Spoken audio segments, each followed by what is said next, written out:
그때 당시에는 제가 컨트롤 C, 컨트롤 V를 어떻게 하는지 몰랐어요. 그거부터 배워나가기 시작했었던 것 같아요. 근데 공장 찾는 거는 저한테 너무 쉬운 일이었어요. 왜냐면 온라인에서 네이버나 쿠팡에서 판매하고 있는 그 판매자들을 보다 보면 뭐 반품 주소지나 그 공장 주소지가 나오잖아요. 그래서 네이버 지도를 펴고 일단 찾아가기 전에 여기가 공장인지 아니면 진짜 소매 업체인지 너무 쉽게 찾을 수가 있었거든요. 그렇게 해서 하나하나 여긴 공장인 것 같아. 리스팅하고 내가 찾아갈 업체들을 쫙 찾아냈었고요. 그때 사업자 등록증 처음 내고 집에서 우리가 할 수 있는 무언가를 해보자. 내가 너무 잘 쓰고 있는 제품부터 일단 시작을 해보자. 이렇게 시작됐었던 것 같아요. 굉장히 저렴하고 10,000원대 초반대 러그인데 너무 부들부들하고 몇 년째 쓰고 있었던 러그가 있었거든요. 그 러그를 이렇게 뒤집어 보니까 공장이랑 공장 전화번호가 나오더라고요. 그래서 그 공장을 그냥 무작정 찾아가서 처음 소싱을 했었죠. 그 온라인으로 처음 판매를 해볼 건데 저한테도 이 제품 좀 주실 수 있겠냐 해서 제가 그냥 방에서 사진 찍고 핸드폰으로 찍고 그냥 나름 이렇게 해서 지금의 제 아내가 이제 그때 당시에 조금 도와줘서 스마트 스토어에 하나하나 올리기 시작했었던 것 같아요. 처음에는 안 팔리고 주변 지인분들이 제가 이걸 한다니까 그냥 뭐 부모님, 친구들 뭐 이렇게 좀 제품을 사주셨던 것 같아요. 어떤 업체는 디자인도 너무 예쁘고 색상도 너무 잘 뽑는 이런 공장들이 있었어요. 대구에 있는 업체였는데 제가 전화로 연락해서 저희는 서울에서 조그맣게 사업하고 있는 어떤 업체인데 거기서 조금 어떤 제품들을 봤는데 이거를 우리가 너무 판매하고 싶다. 그래서 이거 우리한테 좀 줄 수 있겠냐 하니까 본인들은 이제 소매 업체들은 더 이상 받지 않는다. 그리고 전화 그냥 끊으시는 거예요. 그거는 근데 본인 생각이잖아요. 저는 이걸 받아야 되니까 또 전화했죠. 다음날. 그렇게 해서 한 3일 정도 연락했는데 더 이상 연락하지 마시라고 전화를 딱 끊으시더라고요. 그래서 제 아내한테 차 타. 그래서 대구로 찾아갔어요. 그 공장이 대구였는데 대구 찾아가서 막상 얼굴 보고 얘기하니까 여기까지 찾아오셨냐고 앉아보시라고 하면서 충분히 얘기 들으시고 매출이 어느 정도 올라가다가 정체하고 좀 더 올라가다가 정체하고 쿠팡, 뭐 네이버 스마트 스토어, 뭐 카카오 이런 플랫폼에서만 판매를 하다가 어떻게 하면 좀 더 트래픽을 더 끌어모을 수 있을까 하다가 네이버 맘카페에 좀 많이 스며들었던 것 같아요. 한 74개 정도 맘카페에 들어갔어요. 그래서 제가 그걸 다 할 수 없으니까 저랑 같이 할 수 있는 프리랜서 분들 고용해서 그분들의 거기 충분히 카페에 회원가입하고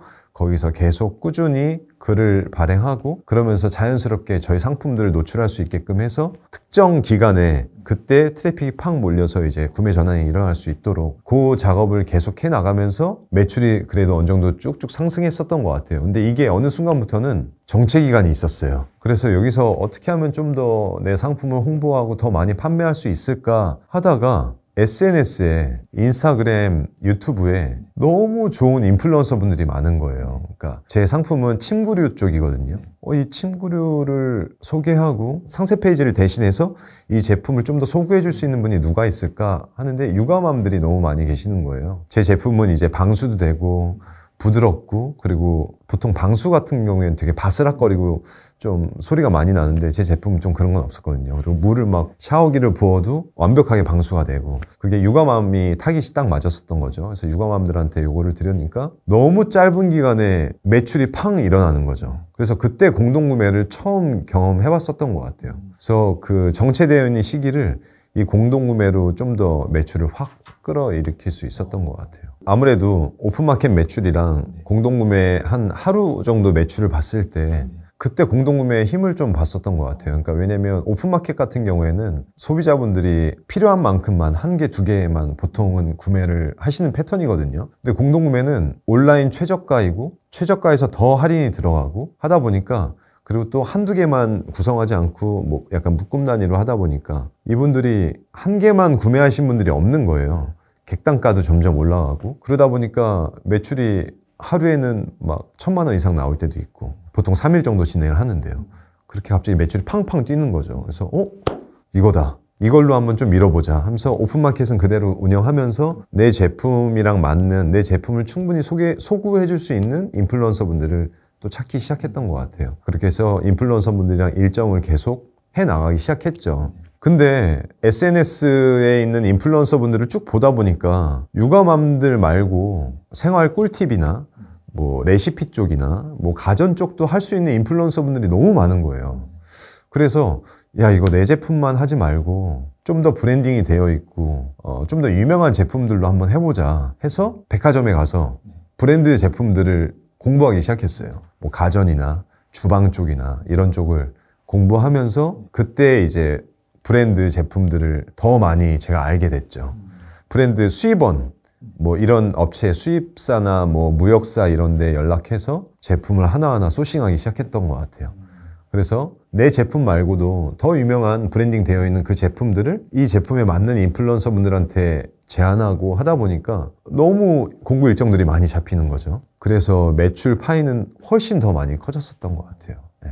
그래서 이게 너무 재밌어서 지금은 공동구매 완전 미쳐서 하고 있습니다. SNS는 인플루언서 분들이 있잖아요. 이미 사람들을 많이 모아놓은 구독자분들도 많이 모아놓고 팔로워도 엄청 많은 그런 인플루언서 분들이 계세요.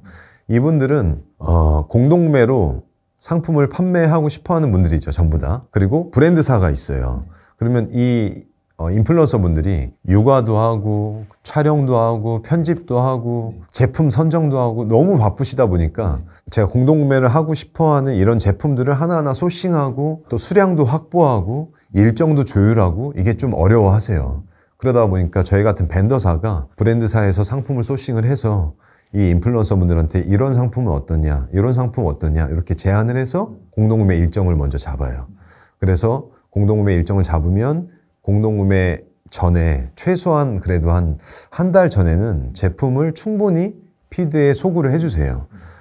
자연스럽게 굉장히 노출하죠.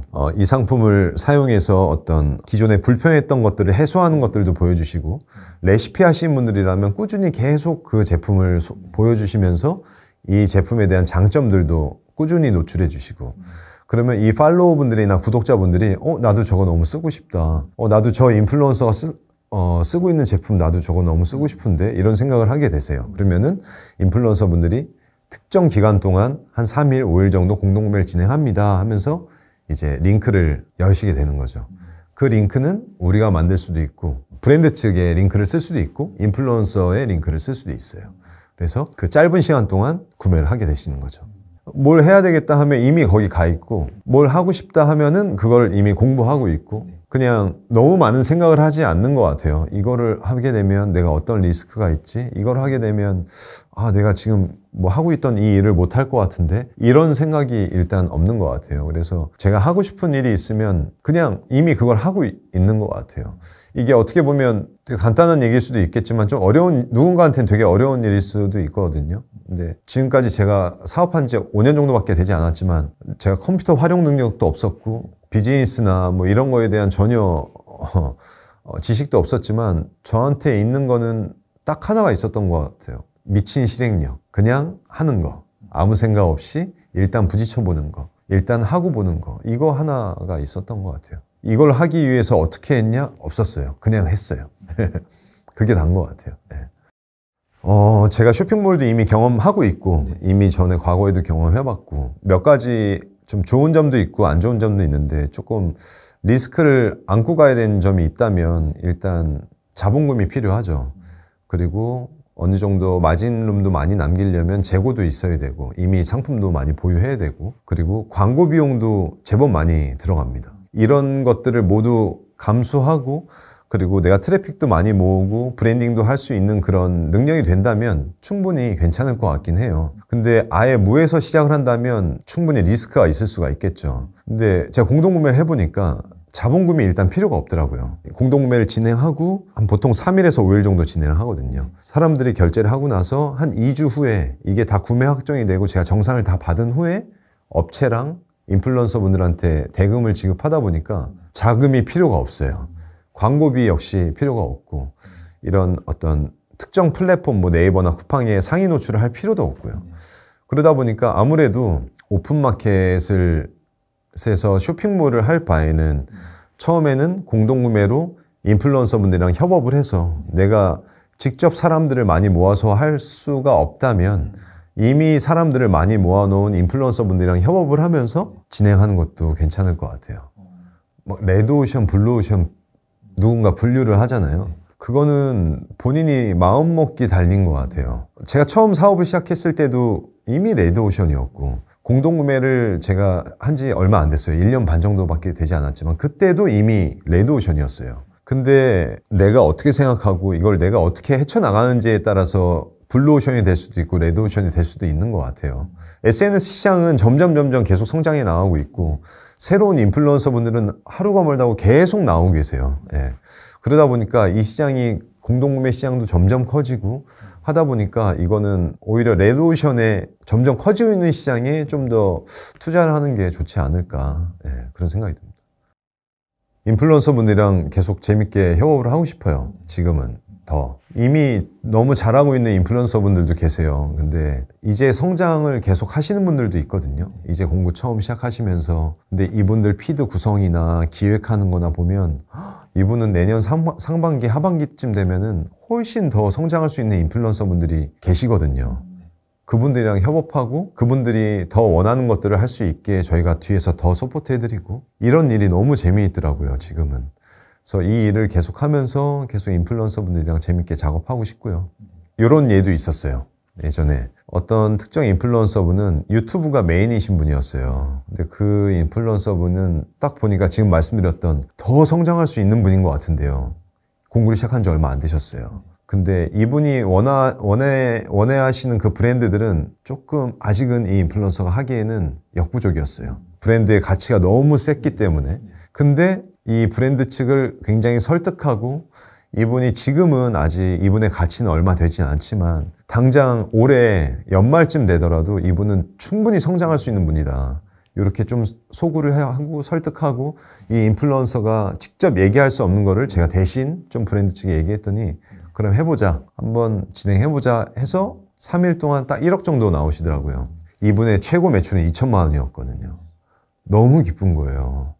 그리고 나서 얼마 안 있다가 2차를 진행했는데 또 1억 5천이 나오고 그래서 업체 측에서도 이거를 좋게 봐주셔서 이 인플루언서가 이제 내년 2월에 한 2달 후에는 SSG랑 직접 몰이랑 연계해서 굉장히 큰 행사가 있어요.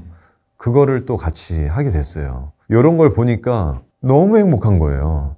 예전에는 그냥 단순히 인플루언서 분이랑 공부 진행하면서 그 커미션 때문에 했다면 지금은 이 인플루언서 분들이 더 성장하고 더 가치 있는 인플루언서 분들이 될 수 있도록 뒤에서 있는 힘껏 이 돕는 게 너무 재밌고 그 과정들도 조금 힘들긴 하지만 너무 보람되더라고요.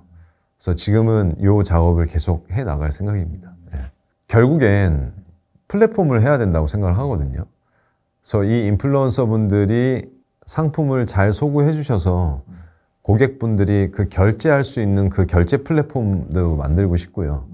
그래서 그 결제 플랫폼을 아주 간편하고 그 인플루언서 분들의 어떤 색깔도 담아져 있고 이런 플랫폼을 만들어서 이 공동구매 시장에 저희 플랫폼이 좀 많이 알려졌으면 좋겠고요. 그리고 국내뿐만 아니라 뭐 일본이나 싱가포르나 아시아 쪽에서도 이 제 플랫폼이 좀 잘 운영되면서 아직은 해외에서는 이 공동구매가 많이 활성화된 것 같지가 않더라고요.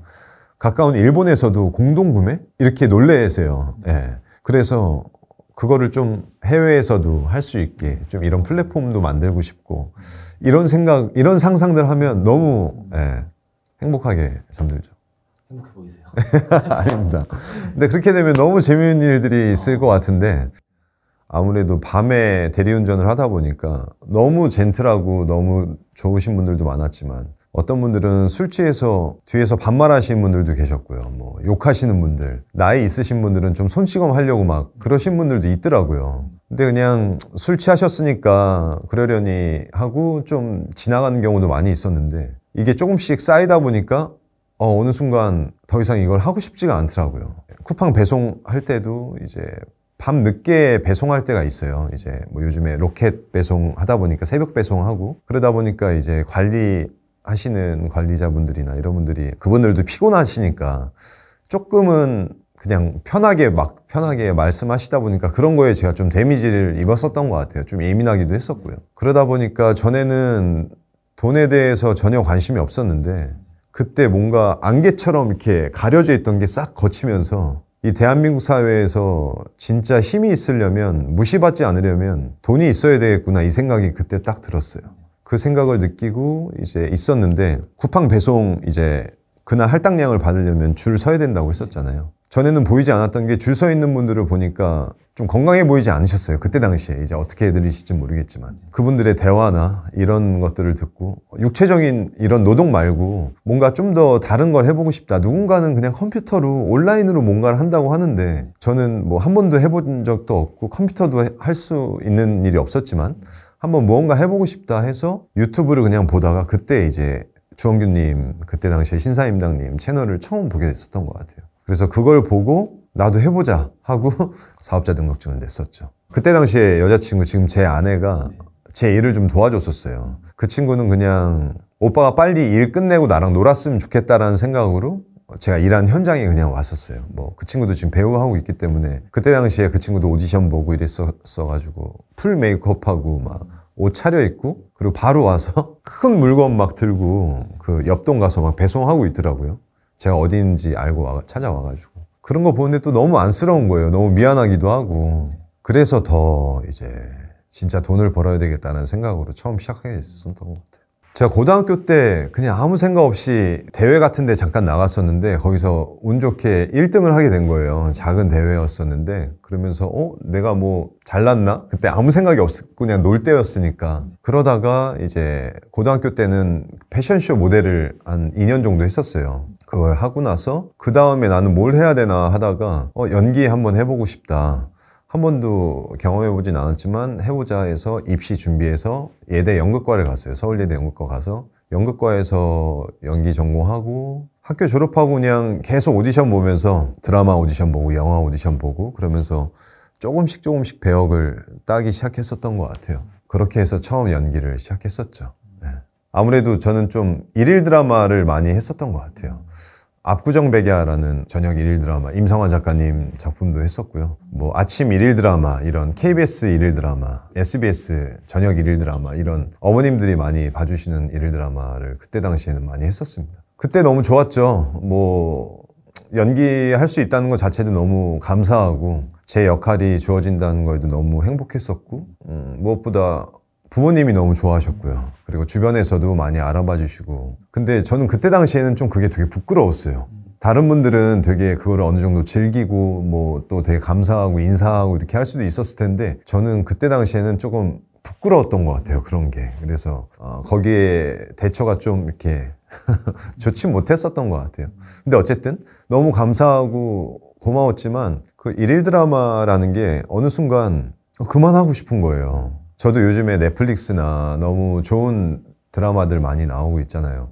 더 배우로서 디벨롭하고 싶은데 저한테 들어오는 건 계속 일일 드라마였었어요. 그래서 어느 순간부터 결단을 해야 되겠는 거예요. 일일 드라마를 잠깐 그만두고 배우로서 좀 더 성장할 수 있는 그 시간을 가져야 되겠다라는 생각을 했었던 것 같아요. 그래서 뭐 연기 트레이닝도 더 열심히 하고 뭐 매일같이 영화 보면서 작품 분석하고 뭐 운동하고 배우로서 더 성장할 수 있는 시간을 그때부터 좀 가졌었던 것 같아요. 소속사가 있었는데 그때 이제 소속사랑 종료하고 그 시즌이랑 딱 맞물렸었던 것 같아요. 그러면서 혼자 일을 하고 또 소속사는 없었지만 제 일을 봐주시는 또 매니저분은 계셨어요. 그래서 그분이랑 같이 일하면서 계속 하고 있었죠. 그때 당시에는 돈에 대한 개념이 전혀 없었어요. 제 수입이 생기면 주변 우리 스태프들이랑 친구들 항상 챙기고 그때 당시에는 이제 제 친구들도 거의 다 연극하고 이제 막 직장 다니는 친구들 그러다 보니까 당연히 제가 어느 자리에 가면 돈을 내야 된다는 생각을 하고 있었고 그래서 돈에 대한 개념이 크게 없었던 것 같아요. 그래서 그냥 생기면 친구들이랑 같이 맛있는 거 먹고 좋은 데 가고 그랬었던 것 같아요. 근데 그러면서 일일 드라마를 이제 그만두고 작품 활동을 잠시 멈춘 그 시즌에 이제 수입이 없으니까 어떤 일을 해야 될 것 같은데 물론 제가 작품 하기 전부터도 알바를 계속 했었어요. 아침에 뭐 카페나 아니면 빵집이나 요양병원 같은 데서 이제 어르신들 아침에 식사 퍼드리고 이런 짧게 일할 수 있는데 뭐 빕스나 이런 데서 일을 했었는데 한 번도 안 해봤었던 알바를 한번 해보고 싶은 거예요. 그래서 그때 당시에 대리운전이랑 그리고 송파 이캠프 여기 근처인데 여기서 이제 물류창고에서 배송하는 일을 했었었죠. 그렇게 해서 이제 생계를 유지해 나갔었죠. 아침에 일어나서 연습실 가서 연습하고, 그리고 뭐 운동하고, 보통 거의 운동하고 연습실 갔다가 식단 챙겨 먹고, 그리고 바로 알바 했었던 것 같아요. 논현동 가서 거기에 이제 거의 퇴근 시간 때쯤 되면은 거의 주변에 서성이다가 이제 핸드폰으로 잡히면은 이제 대리운전하고, 낮에는 어떤 때는 또 쿠팡 거기 물류창고 와서, 지금은 어떤지 모르겠지만은 그때는 줄 서야 됐었어요. 그날 배송한 할당량을 받으려면 줄 서서 기다렸다가 어떤 구역을 딱 배정받으면 거기 그 구역에 이제 배송해야 되는 물건들을 제 차에 다 실어서 배송하고, 이렇게 뭐 아침 저녁으로 계속 바꿔가면서 그렇게 했었던 것 같아요.